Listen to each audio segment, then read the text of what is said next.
corps de Jésus a été placé dans le sépulcre. La pierre est roulée, les gardes montent la garde et le silence tombe sur Jérusalem. Les disciples sont là, bouleversés, inquiets, le cœur brisé, et ils ont entendu ces paroles. Je ressusciterai, mais l'attente semble interminable. Certains n'ont pas vraiment compris non plus ce que cela voulait dire.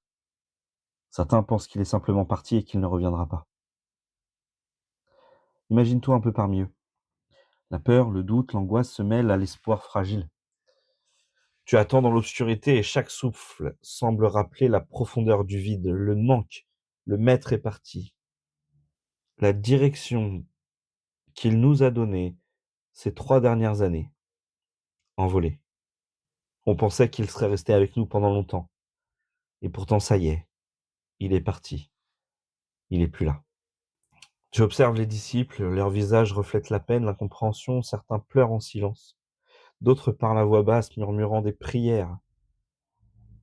Même toi, tu sens ce poids d'incertitude et d'attente dans les ténèbres. Et pourtant, une lumière invisible commence à percer. Une promesse fragile mais certaine flotte dans l'air. Dieu tiendra ses paroles. Même dans l'attente, même dans le silence, il y a la lumière. Puis le 3e jour arrive. Marie accourt vers nous, vers les disciples. Nous sommes au milieu d'eux.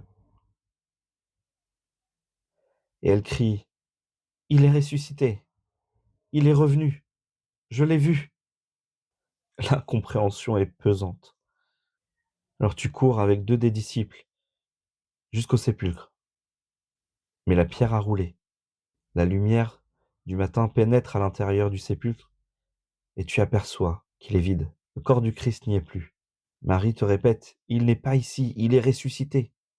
Je l'ai vu. » Ta tête t'empêche d'y croire et ton cœur, lui, te rassure et te témoigne que c'est vrai.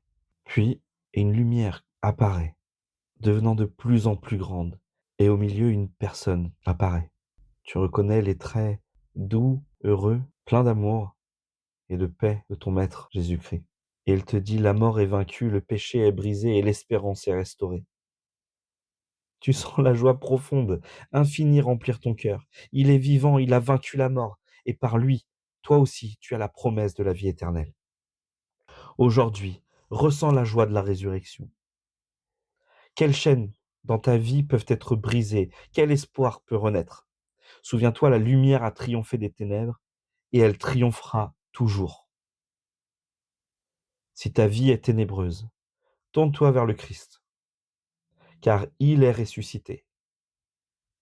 Et toute cette semaine, nous avons vécu avec lui ses pas pour arriver à ce moment grand et merveilleux qu'est le retour triomphant de cet être ressuscité, Fils de Dieu, qui offre à chacun la possibilité et le don de l'immortalité et de la vie éternelle. N'oubliez pas que tout ça a été fait parce que le Christ nous aime.